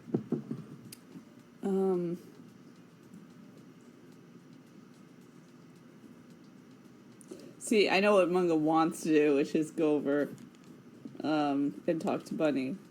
But I'm going to resist that and go for one of the other aristocrats. Okay. Okay. Yeah. I And think there was... you waved to her, right? Yes. Okay. Spectacular. So, we had the gentleman with the salt and pepper hair, heavier set military medals, black and red uniform, saber at the side. We also had the woman with the long pink dress with white trim with long brown hair. We had another woman with long curly red hair with a yellow dress as well. This woman seems just a little bit older. I mean, those are the only ones that y'all haven't talked to yet that are closer. As far as the aristocracy who have checklists are concerned. Yeah, I'll approach the woman with the pink dress. Great. Okay.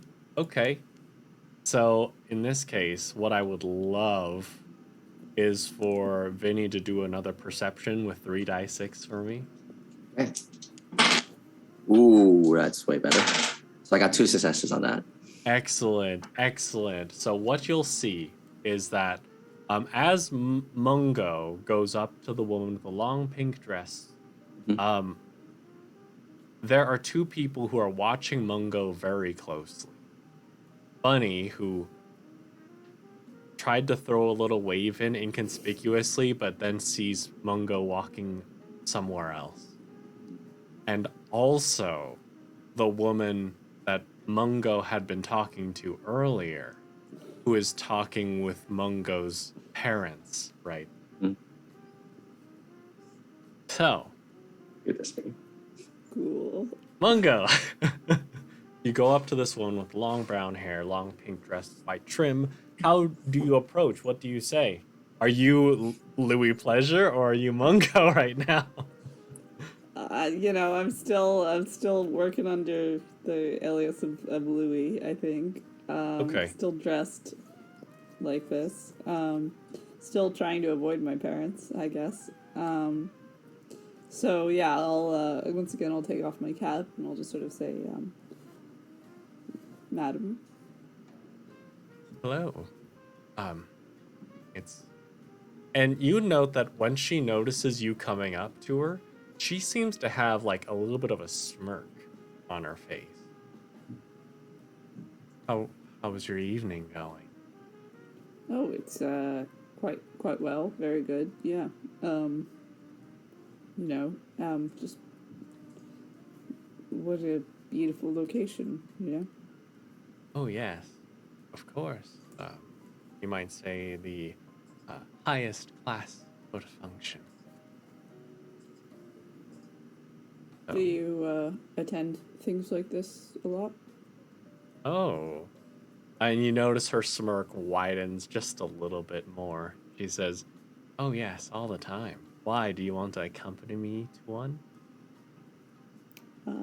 And once again, Mungo's ears redden with embarrassment. And he's like, "Whoa! I mean, obviously, I mean, yeah. Like, if you're Yes? asking, that would be nice, but not I mean, just as a, friend." Oh, just friends? And you see Well- the disappointment in her face. And like again, Mungo is sort of panicking a bit because he doesn't want to lose points, but also like he just sort of is thinking about how Buddy is literally in the room right now. He's like, well, I mean, you're very attractive, obviously, objectively speaking. And as you say that, she kind of like puts a hand on your forearm, just kind of lightly brushes. Oh. I think you're attractive too. Right. Well, that's very kind of you. Thank you very much. Can I get freshen your drink or snack or perhaps something else? Oh.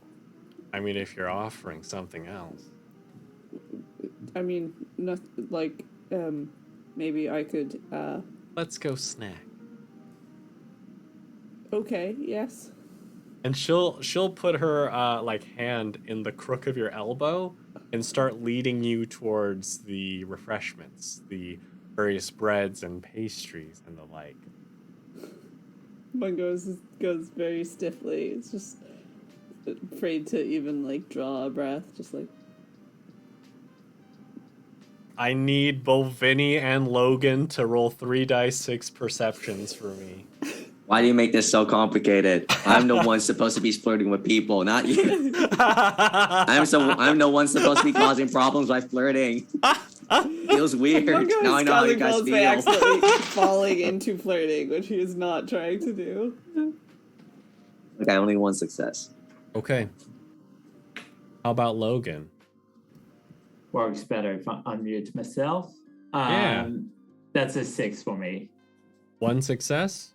1 success. Okay, so in this case, I'd say just based on proximity, Logan would see that the woman in the flowing dark blue dress that's with Mungo's parents right now is looking a little bit agape at these developments, just this flash of jealousy across her face as she sees Mungo walking with this woman, hand in the crook of his arm, walking away.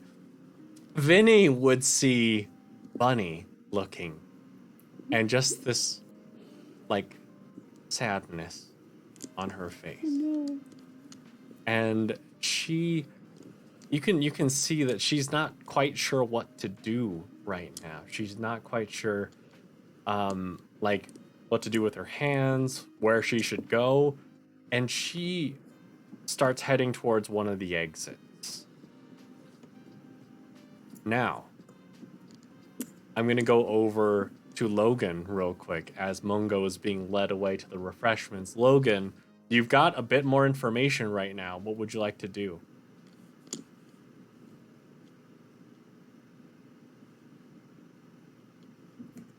think, Neutron, think. So you said the lady in the black dress is with flowing blue dress with Mungo's Blue- parents. She's with Mungo's parents. Yes. Ooh, that's a risky one. I know. Okay, this might be time for another scene cue. But it's up to you. It's a scene cue I have as the help, but since I'm passing as an aristocrat, it might be harder to pull off. You tell me. I have the scene cue unseen and unnoticed. Okay. This one is based on the idea that obviously you're part of the help or the staff, sorry. And so you're able to kind of go by unnoticed. So I guess that's up to you whether that's what are you trying to use I it can to do as a person. Sorry? I would say you definitely can use it. It just depends on what you're trying to do with it. So I wanna get close to this lady, and like maybe just kind of lure her away without the parents noticing me. Okay, great. So I'd say in this case, you're definitely able to maneuver over there, and maybe just with the instincts of the staff. I'd say you're probably able to maybe convince one of the servers here to distract them for just a moment, and you're able to lead her along with you. Are you trying to get her into like to like a more secluded area, or just in your own group away from the parents? How extensive is this lure? I'm not trying to hide her away or anything. It's almost like the other staff comes in, distracts the parents. So I kind of come in and I kind of nod my hat, and I kind of say, wonderful to meet you. Named Sir Jet. I noticed you were talking with one of the newest member of the Globe Trekkers. You've met Louis Pleasure, haven't you? Yes, though at this point, I feel like I'd like to forget him. Oh no! Why is that? I'm awfully confused. Louis is such a wonderful character. I thought we had something, and then I just see him gallivanting off with just some woman. Sorry, I didn't catch your name. You are Naomi. You're Naomi? Yes, Naomi Hoffman. Naomi Hoffman? Interesting. Yes. So, at the very least, though, I have no idea who this Mungo is. At the very least, I have him as a backup. No, actually, Louis, I bumped into Louis just a bit earlier, and he told me so much about you. You make quite the impression. Really? I believe, and I kind of look over, kind of trying to look over at Louis. I'm like, ooh. Oh. It seems like Louis has gotten himself into a bit of a pickle. Louis is, as you may have noticed, can be a bit awkward at times and doesn't know how to get himself out of the situation. It feels like maybe he's not fully in control of the situation he's in at the moment. Guess what? Someone just redeemed create a problem for the players. So what's gonna happen here is, as you look over there, try to gesture. I'd say Mungo probably notices. And in that moment where Mungo's distracted, the woman that he's with steals a kiss. and you see the woman right in front of you, Logan, is infuriated.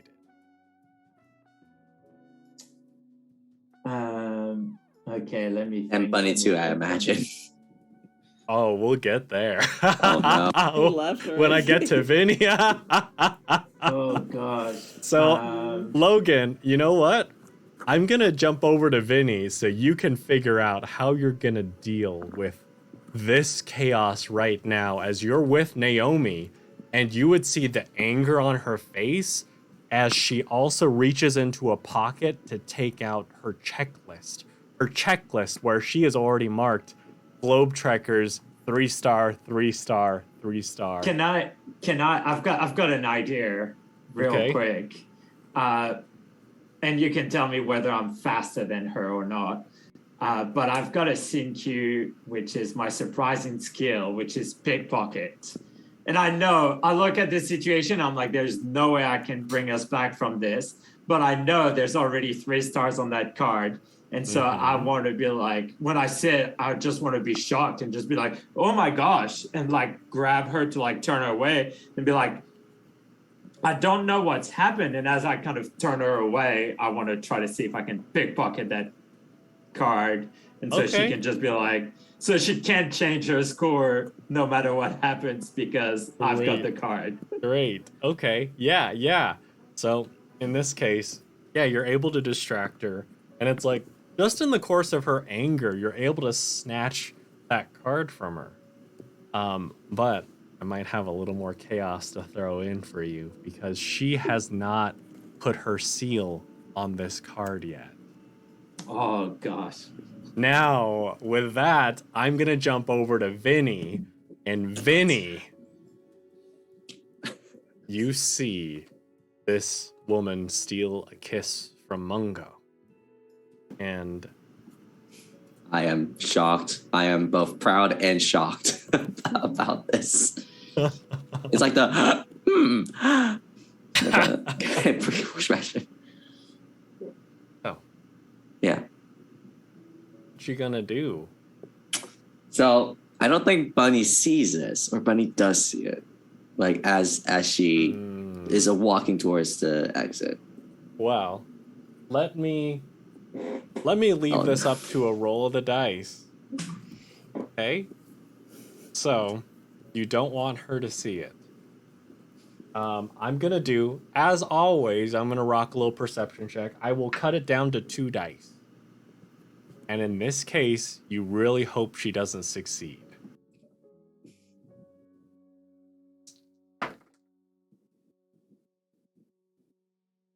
She doesn't.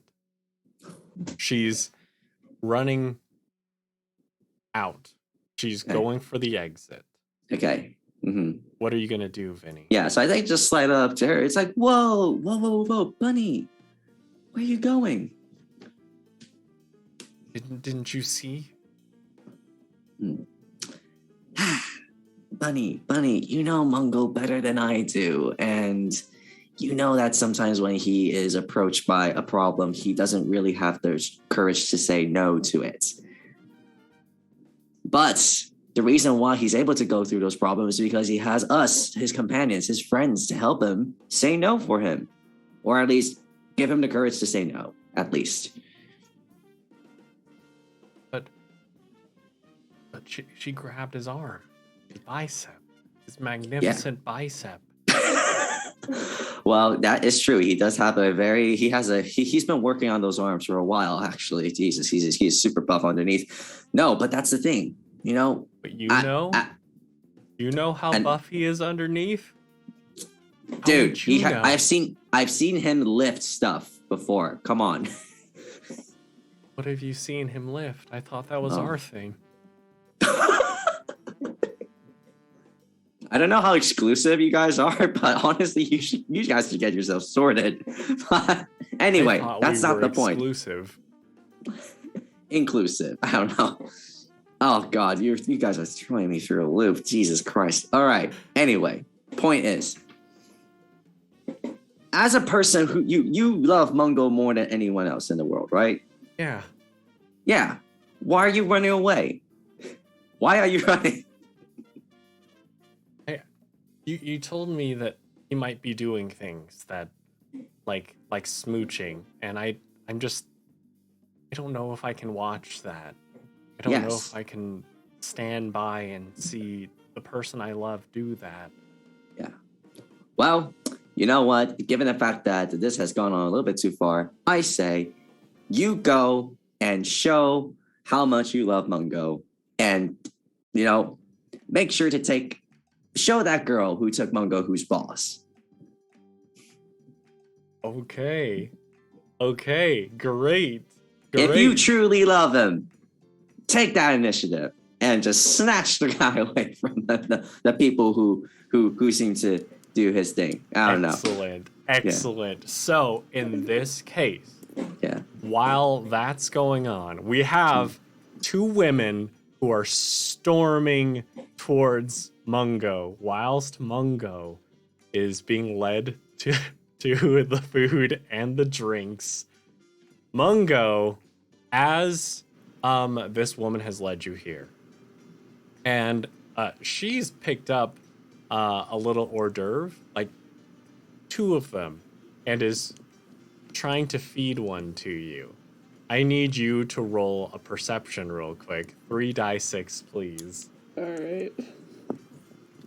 I think I'm just sort of like, no, I mean, I can, it's very kind of you, but I'm perfectly capable of, okay, I got 1 success. Okay, so let's see which of the 2 women you notice running towards you. You notice the woman with the flowing dark blue dress coming towards you. I'd say it just out of your periphery, you would notice her coming towards you. And that's the only person you notice coming towards you. What do you do? I start stammering and I sort of go, well, I can explain. Obviously, I'm just sort of trying to get to know all of these wonderful Yeah, it people. looks like you're trying to get to know everybody.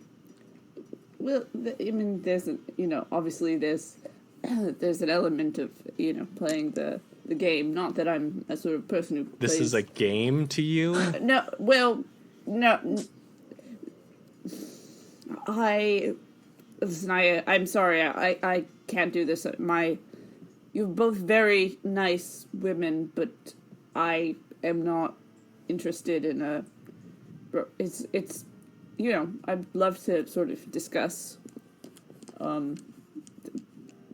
things, but And not... as you say that, you hear from behind you a voice very familiar to you.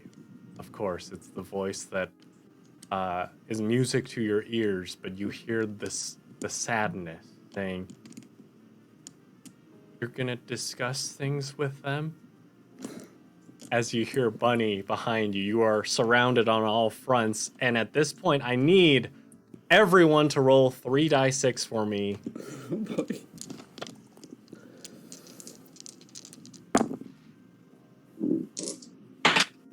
Okay. One success. Same Okay. one. 2 successes for me. Okay. So, as the chaos is unfolding for Mungo, Vinny, Mungo, and Logan would all overhear over, like, I guess the microphone system, that there's an exclamation as someone says, "Oh, we believe we found the culprit. We believe we found the lime leopard. And we are on our way to apprehend them right now." And I'd say that Logan would overhear maybe just some people whispering in the background. They're like, "Hey, don't let too much information out. But we think that they are at the currently at the Arc de Triomphe."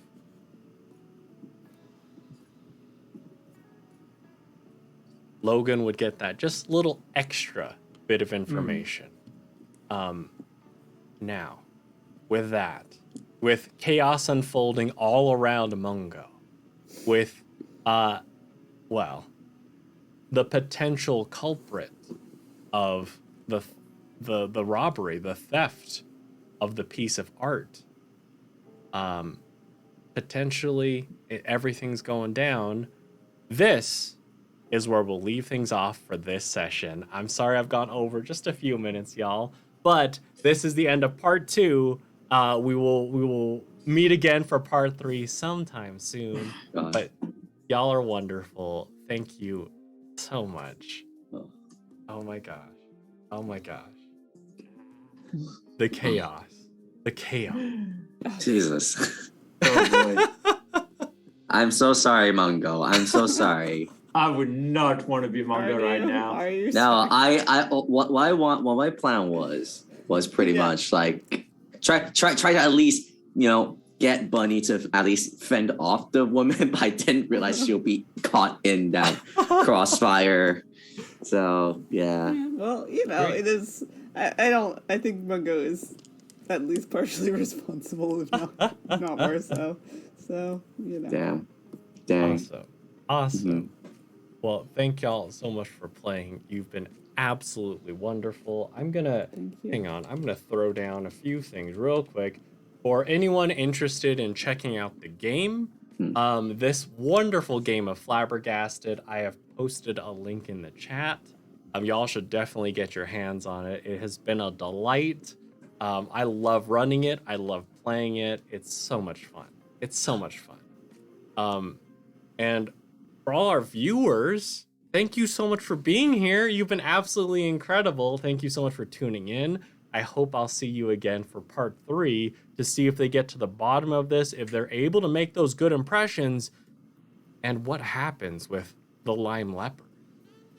And, of course, big thank you to my wonderful players for being so incredible. Y'all are so much fun to play with, to bounce ideas and improv off with, so big thanks to y'all. Oh my gosh, my heart is so full. Before we end the stream, of course, I'm going to go to each and every one of my players so they can say who they are, who they've been this evening, and where you can find them if they so choose. So let's start off with Kaylee with Henry on deck. Hi, I'm Kaylee, and I have been the, lady killer, Mungo Fitzgibbons. And if you would like to check out some professionally run tabletop games, check out mastermindadventures.com. I can help advise you to help find the perfect game for you. Wonderful. Thank you so much, Kaylee. I'm gonna throw down, I believe I have the link for that too. Yes, my commands are working. So let's go over to Henry with Liam on deck. All right. So hi, I'm Henry. I've been Vinny Vulpes, the problem solver, fixer, but I don't think I solved any problems. I think I created more problems than usual. But other than that, I had a great time, and yeah, nothing bro. Just very happy to be here. Very looking forward to. Oh my god, how do we get out of this? Yeah. Is my question. Yes, that's exactly what I wanted. Goodness me. Great, thank you so much, Henry. Now let's go over to Liam. Hey guys, name's Liam again, still. And you can find me at A Geek of One's Own, where I also do a bunch of TTRPG content. So if you enjoyed this, definitely come check me out. Tonight I played Logan Chesterton, a supposed member of the staff, but maybe more aristocrat tonight than ever before, really. Keen to see how Logan is going to handle things going forward. Very curious to see how things are going to develop here. Me too. I'm excited to see what y'all do when you find out some critical bits of information, but Y'all have been absolutely wonderful. Thank you so much. And oh goodness. Yeah, I'll stay tuned. On my Discord, Twitter, all that jazz. I'll keep y'all posted as far as the part 3 of Problems in Paris. But oh my gosh. Again, thank y'all so much. Well, I'll do my usual sign off now. I've built up a sign off.